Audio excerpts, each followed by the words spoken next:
Hello, I'm Manny Cockaflopoulos here again. It's story time this evening. I'm going to tell you guys a story about multiculturalism, true multiculturalism, through the lens of Cockaflopoulos as a wedding videographer about 20 years ago.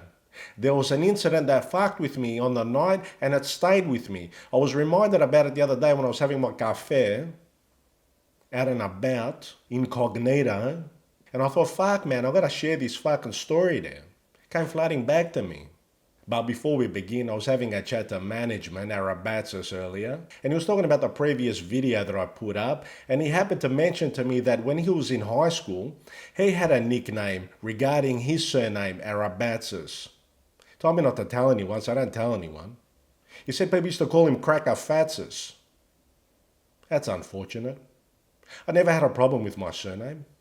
Anyway, so this incident happened deep into my wedding videographer days. I was booked to shoot this Greek wedding. Now, sometimes at what we would call the pre-wedding meeting, which would happen about a month or so before the wedding, we'd get together with the bride and the groom and work out what time we're going to go to each home and whatnot, and what time the ceremony is and where the ceremony is and all that sort of stuff. They would hint to us that they might have some traditions at the homes before the ceremony, so we might want to get there a little bit earlier to film all the goings on of the traditions and whatnot. Fair enough. Used to break your balls a bit and you'd feel like by the time you got to the church you'd already fucking shot the whole wedding. But anyway, people have their traditions. This particular one was no different. It was a Cretan wedding, so when I got to the groom's house in the morning, there was already the guy with the litter already playing. I thought, fuck, here we go. It's going to be like this all day. So I'm filming the traditions at the homes. In the morning at the grooms, I go to the brides, pretty much the same thing. Chaos. About 100 people in the house, and how the fuck they all fit in there? Bands playing, litters, this, that. Fucking this murlisere.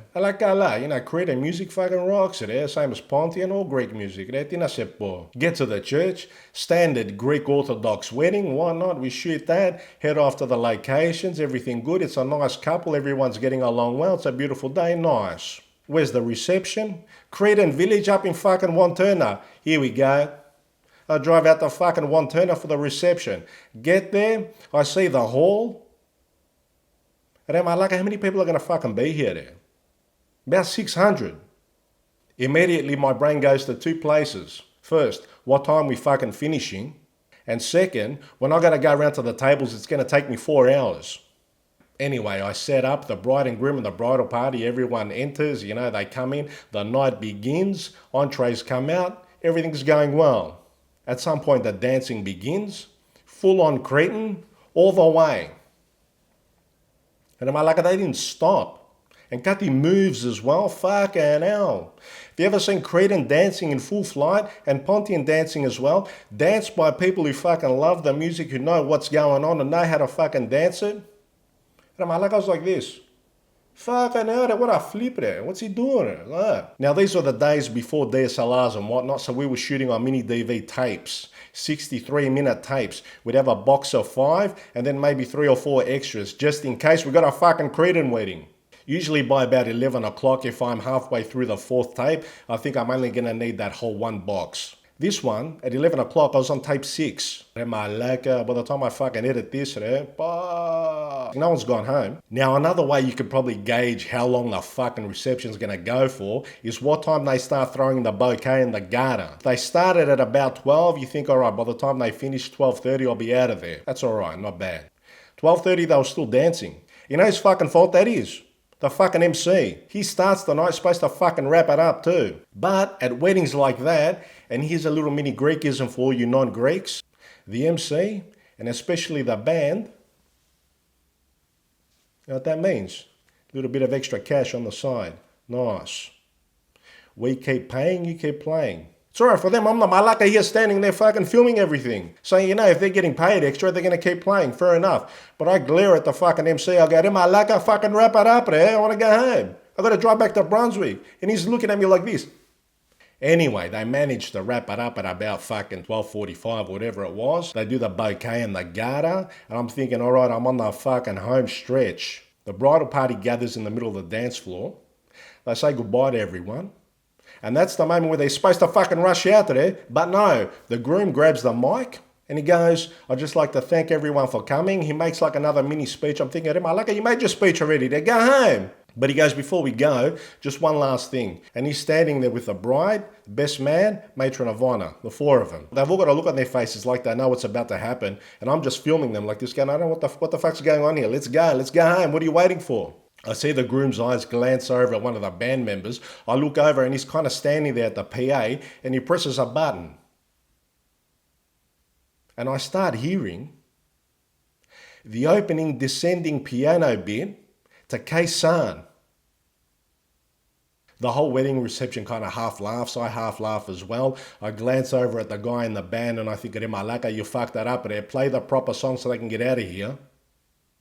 But the song kept going. And the lyrics start. I left my heart to the sappers round Kaysan. And the four of them start singing in unison. I thought they were fucking around because maybe the band member fucked up and he accidentally switched on the radio to Triple M or something. No. They kept singing. Then it hit me. Malaka, this was planned. If I entered the fucking Twilight Zone. And then the drums kicked in. She was like so many more from that time on. And the whole place started jumping. And I've got to admit that I got a bit emotional myself. Because I love Chisel as well there. Flame Trees is my favourite song, but I can do Kaysan. I can do Bow River. I can do My Baby. Fucking earth. So the whole place is fucking jumping. And I'm filming. And I'm looking around like this going, Malaka, is this a fucking David Lynch film there? Τι γίνεται εδώ μέσα? And you know how the song goes, it builds up and whatnot. And then when the fucking chorus hit it, anatríchiasa. I got goosebumps. Well, the last plane out of Sydney's almost gone. Fucking hell.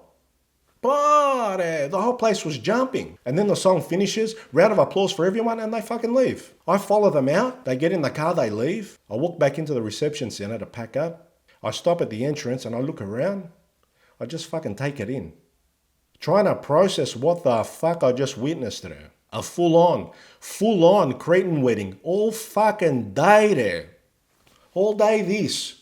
And it finishes with fucking cold chisel. And then it hit me.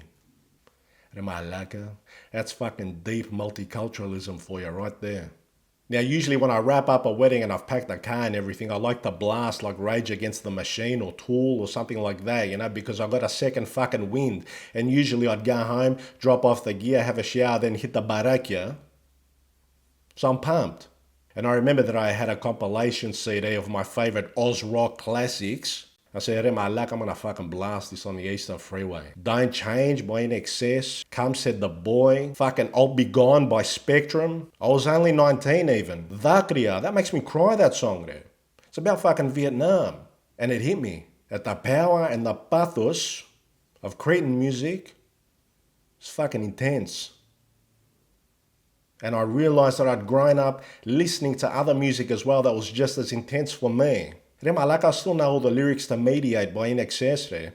Kick, that album, I fucking screwed it when it first came out there. Fucking screwed it there. Hallucinate, desegregate, mediate, alleviate, try not to hate, love your mate, don't suffocate, on your own hate. Those Oz rock classics are my childhood growing up there. They bring back sausage rolls and big M's. Just as intense. Είναι και αυτό στη ψυχή. So I just wanted to share that life lesson of fucking multiculturalism that I experienced full on at the Cretan village in fucking Wanturna about 20 years ago. Megamisu.